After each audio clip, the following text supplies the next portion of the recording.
Et salut à tous, c'est Romain, j'espère que vous allez bien. On se retrouve aujourd'hui pour une nouvelle vidéo, comme vous aurez pu voir dans le titre, vidéo coup de gueule. Coup de gueule par rapport à quoi? Par rapport au frelon asiatique. J'ai été confronté au problème il n'y a pas très longtemps avec d'autres apiculteurs. Donc il y a des choses que j'ignorais, comme j'ai appris qu'il n'y avait aucune obligation de détruire les nids. Donc là, je suis tombé, mais vraiment des nues. Quand j'ai appris ça, aucune obligation de détruire les nids. Donc c'est-à-dire que si la personne qui est propriétaire là où le nid de frelon est installé, si elle ne veut pas le faire détruire, il n'y a rien qui l'en oblige. Deuxième chose, aucune prise en charge par l'État au niveau du financement pour faire détruire le nid. Donc là aussi, je suis tombé vraiment des nues. Donc nous on nous dit piéger, piéger, on se casse la tête à chercher les nids, et quand on a trouvé les nids, et ben en fait on est au pied du mur à se dire qui doit payer. Donc c'est compliqué, c'est voilà, je suis vraiment, il fallait que faut que ça sorte. Je trouve ça mais vraiment pas normal qu'au niveau de l'État, il n'y ait aucune aide pour faire détruire les nids. Après je me mets à la place du propriétaire aussi qui a rien demandé.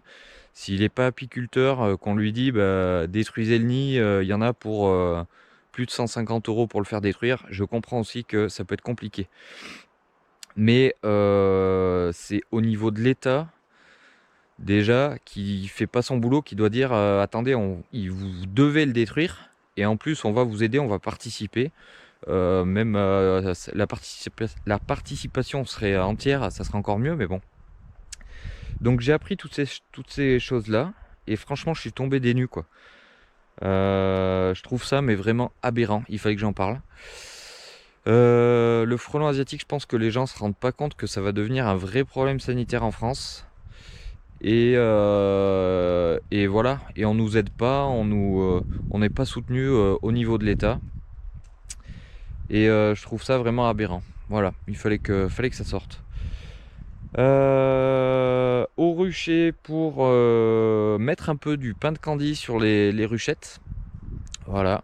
Et puis voilà, tranquillou, l'hivernage a bien commencé puisque on a eu les premières gelées là chez nous là. Les réserves sont plutôt bonnes, donc sauf un peu mes petites ruchettes où pour assurer le coup, je vais quand même mettre du candy. Et puis voilà, c'est parti. Allez, je vous en montre une et puis voilà. Et pour mon coup de gueule, ouais, il fallait que ça sorte. Tant pis, ça sert à rien, hein, mais il fallait que je vous en parle. Plus personnellement, les apiculteurs de Haute-Loire, piégez, piégez, piégez, parce que ça arrive, hein. Il faut vraiment tous qu'on piège pour essayer de limiter ce problème. Voilà. Et en plus, on est un peu confronté à nous-mêmes. Oubliez pas votre déclaration de ruche. Vous avez jusqu'à fin décembre, je crois, pour la faire. Et puis voilà, c'est parti. Allez, je vous montre une ruchette. À tout de suite. Allez, c'est parti. Donc vous vous rappelez, j'ouvre en carré et souvent je mets une brindille pour quand elles arrivent à la fin, ça évite qu'elles se fassent coincer par le plastique. Hein, voilà. Et donc après, au niveau de la ruchette, je vais enlever mon nourrisseur. Alors là, il y a deux écoles. Soit il y en a qui le mettent... soit il y en a qui le mettent sur le nourrisseur, ou soit il y en a qui le mettent sur la tête des cadres.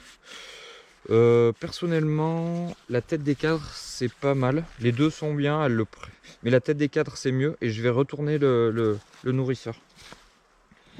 Disons que carrément sur la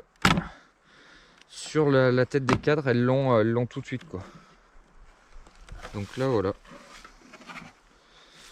Voilà, vous voyez, elles sont grappées s'il fait pas chaud. Donc là, je vais mettre carrément mon pain de candy dessus. Au moins, elles ont accès directement. Et voilà. Et là, après, ce que je vais faire, j'enlève mon nourrisseur et je le retourne comme ça, voilà. Et voilà. Et là après pour surveiller, vous pouvez surveiller l'état juste par le trou sans ouvrir dans l'hiver. Hein. Vous voyez, vous regardez ce qui reste. Et puis voilà, c'est très rapide, hein, donc il n'y a pas de problème. Voilà, c'est tout simple. Et voilà, je vous dis à plus pour une prochaine vidéo. Je vous souhaite à tous un très bon hivernage. Et puis à la prochaine. Ciao, ciao.